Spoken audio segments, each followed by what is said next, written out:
कभी भी अगर बनना हो तो बाज बनना, लेकिन कभी भी तोता मत बनना। तोता बोलता तो बहुत है पर ज्यादा ऊंचाई तक उड़ नहीं सकता। बाज बोलता कम है लेकिन ज्यादा ऊंचाई तक उड़ सकता है। और बाकी पंछियों का राजा होता है बाज। बाज ऐसा पक्षी है जो जल, थल और आकाश तीनों में शिकार करने की क्षमता रखता है। आज मैं ऐसे 7 पॉइंट्स बताने वाली हूँ जो हर इंसान को बाज से सीखना चाहिए और लाइफ की बहुत बड़ी लर्निंग है इन 7 पॉइंट्स। पहला, क्लैरिटी। जब भी बाज शिकार करता है तो वो अपने शिकार को तुरंत देखते ही हमला नहीं करता। पहले वो अपने शिकार के ऊपर 10-12 चक्कर लगाकर उसे अच्छी तरह क्लैरिटी के साथ देखता है। बाज अपने शिकार की हरकतों को अच्छी तरह से ऑब्जर्व करने के बाद ही उस पर हमला करता है और 10 बार में से 9 बार अपने शिकार को पकड़ ही लेता है। हमें भी बाज की तरह क्लियर गोल रखना चाहिए, क्योंकि जितनी क्लैरिटी के साथ हमें पता होगा कि हमें क्या करना है उतनी ही जल्दी हम अपने गोल को अचीव कर सकते हैं। Success requires only one thing and that is clarity, vision.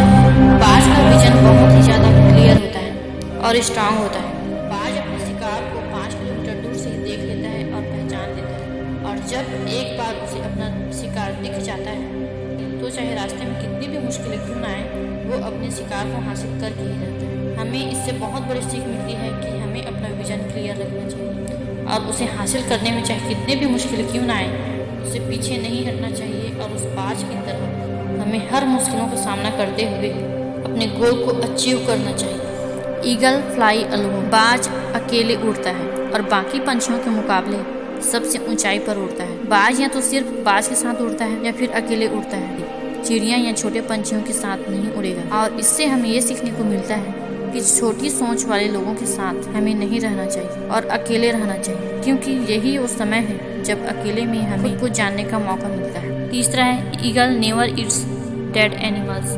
बाज कभी भी मरे हुए जानवरों को नहीं खाता, वो हमेशा जिंदा शिकार करता है। और इससे हमें ये सीख मिलती है कि जो हमारा पास्ट है वो मर चुका है, इसलिए उन मरे हुए सड़े हुए थॉट्स पर ध्यान मत दो और अपनी आने वाली ताजा और फ्रेश जिंदगी पर ध्यान लगाओ। अपने पास्ट की पुरानी यादें जो तुम्हें तंग कर उन्हें वहीं पर रहने दो जो उनकी जगह है। तुम्हारे पास्ट की जगह तुम्हारे पास्ट में ही है, उसे वर्तमान में जगह मत दो, क्योंकि एक बार तुम्हारा पास्ट तुम्हारे प्रेजेंट में आ गया तो तुम्हें कभी भी प्रेजेंट में रहने नहीं देगा। इसलिए पास्ट में तुम्हारे साथ जो कुछ भी जितना भी कुछ बुरा हुआ था वो सब यादें, वो सब थॉट्स मर चुके और उस बाज की तरह बनो जो कभी भी मरी हुई चीजों को नहीं खाता। चौथा, जब आंधी तूफान आते हैं बाज बहुत ज्यादा एक्साइटेड हो जाता है। सारे पंछी अपने अपने घोंसलों में छिप जाते हैं, लेकिन बाज को बड़ा मजा आता है। जब तेज हवाएं चलती हैं तो बाज उन हवाओं के सहारे ऊपर उड़ता हुआ तेजी से आसमान की ओर चला जाता है और आसमान की बुलंदियों को छूता हुआ आगे बढ़ता है और ऊपर उड़ते उड़ते इतना ऊपर चला जाता है कि बादलों से भी ऊपर उठ जाता है। और इससे भी एक बहुत बड़ी सीख मिलती है कि मुसीबत में मजा ढूंढो। नेपोलियन ने एक बार कहा था कि हर बड़ी चुनौती अपने साथ में एक बहुत बड़ा अवसर लेकर आती है। तो उस बाज की तरह तुम भी अपने अवसर को पहचानो। जिस दिन तुमने अपने अवसरों को पहचान लिया उस दिन सारी मुश्किलें तुम्हारे नीचे होंगी और तुम उन मुश्किलों के ऊपर होगी। बाज हमेशा अपने घोंसलों में से सॉफ्ट ग्रास को निकाल देता है ताकि बाज का जो बच्चा है वो उसमें कंफर्टेबल ना हो सके, क्योंकि अगर वो उसमें एक बार कंफर्टेबल हो गया तो वो वही रहना पसंद करेगा। लेकिन बाज ऐसा कभी नहीं होने देता।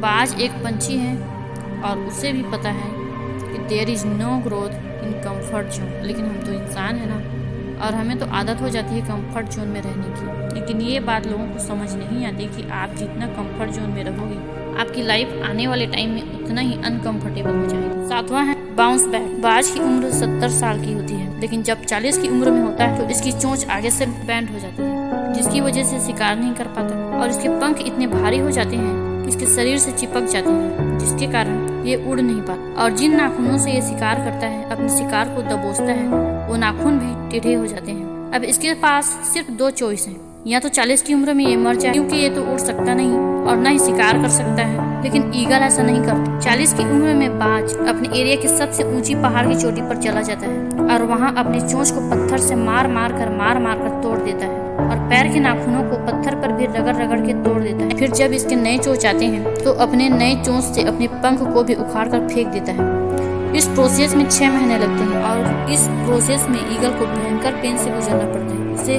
बहुत तकलीफ होती है, बहुत पीड़ा होती है और ये 40 साल हर ईगल की जिंदगी में आते हैं और वो इस पेन को सह लेता है, क्योंकि उसे पता है कि कोई उसे चोंच नहीं देगा, कोई उसकी हेल्प नहीं करेगा और कोई उसे शिकार ला कर नहीं देगा, लेकिन वो इस भयंकर दर्द 6 महीने तक सह लेता है, इस उम्मीद में कि एक दिन वो भी ऊंची उड़ान भरेगा और फिर से शिकार कर पाएगा अपने वही पुराने अंदाज में।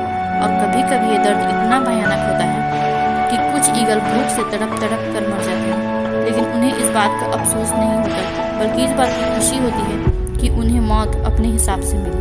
और यही हिम्मत उस दर्द से उन्हें लड़ने की शक्ति देती है और प्रकृति की मार, धूप, आंधी, तूफान और बारिश जैसी मुसीबतों से बचाती है। और इससे हमें ये सीखने को मिलता है, या तो आज जो पेन हमें हो रहा है उसे सह लें और खुद को आने वाले कल में जो हमें तकलीफ और परेशानी होने वाली है उससे बचा लें। आज हम खुद को मेहनत करके तपा लें ताकि कल हम होने वाले पेन से बच सकें और सूरज की तरह चमक सकें। Pain is temporary but regret is forever.